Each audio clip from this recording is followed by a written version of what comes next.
talk about the money that the Washington Commanders are in line to be sold for. The saga is almost at its close, folks. Devils and 76ers owner Josh Harris agreed to purchase the Washington Commanders from Dan Snyder in the largest acquisition in sports history, a $6.05 billion deal. John, Dan Snyder's a pretty crappy human, but let us give him his obituary, his requiem.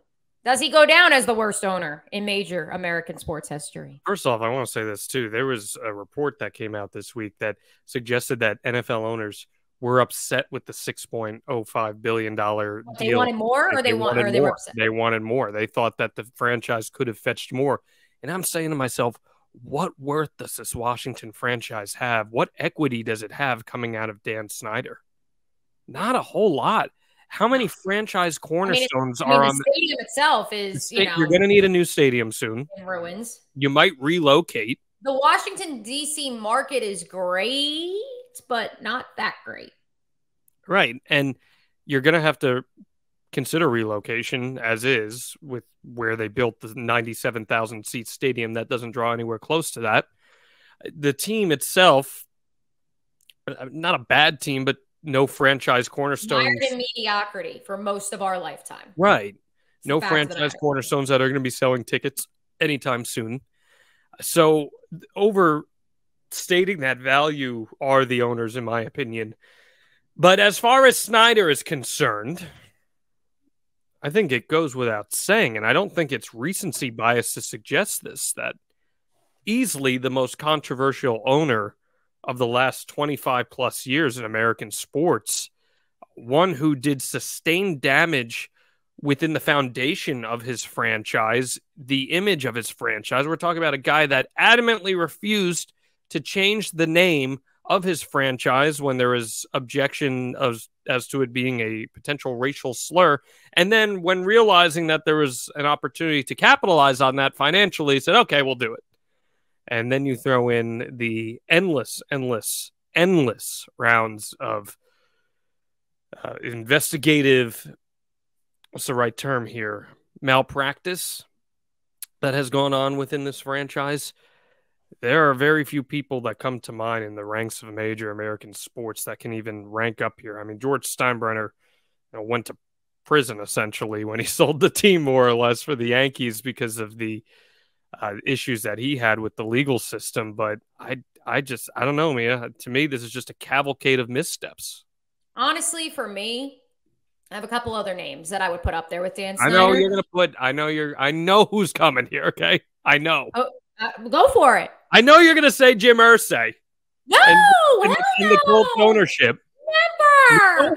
Listen, Jim may be chemically imbalanced, but Jim loves the Colts. And also, guess what? The Colts, if only by the virtue of drafting Peyton Manning and then Andrew Luck, have actually had some success over the last 20 years. But I was going to say his staff and their ownership. Also, have you been to Indianapolis, John Alba? I mean, I know it's the house that Peyton built. I'm not suggesting that Irsay and the ownership group there are. I would like to publicly thank Jim Irsay because he is the one that got Dan Snyder out at long last. The only one with the balls or simply just being in such a trip of sorts on whatever he was taking that day, that he was the only one that stood up and said, yes, maybe we should have a conversation with Dan.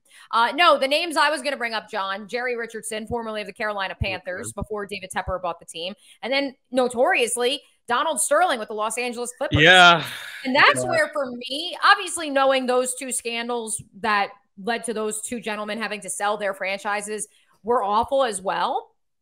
And they were much more tangible in terms of evidence, although we have found enough evidence from the Gruden administration with the Washington football team that I honestly, for me, I will remember Daniel Snyder most of all because he somehow survived.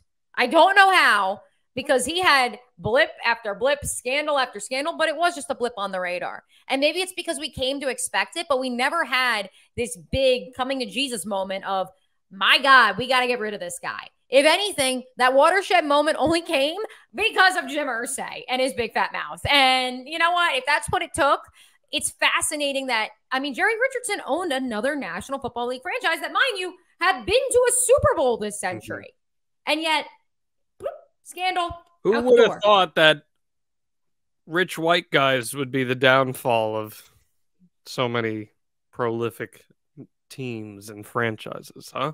I know. I never would have thought that ever, you know? But no, I'm very curious. I also am very excited for Magic Johnson to be a part of Josh Harris's controlling group, because I want to know if he's going to tweet about the Washington football team now.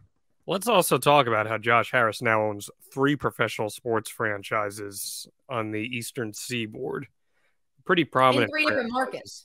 Pretty prominent franchises as well in their respective markets. So, yeah, definitely going to be interesting to see how the Commanders can rebuild their reputation through that. What will you remember the Washington Commanders and Daniel Snyder era for? What will they be defined by? They'll be defined by a few things, in my opinion. Sexual harassment allegations, Albert Haynesworth's contract, the name change, and a really, really crappy stadium. And maybe an episode of South Park, too. I can't say those words on this broadcast, though. Oh, well. If you want to see all our videos about real news stories that are funny, stupid, or weird, click the subscribe button below. Otherwise, we'll start posting spoilers about your favorite new movies.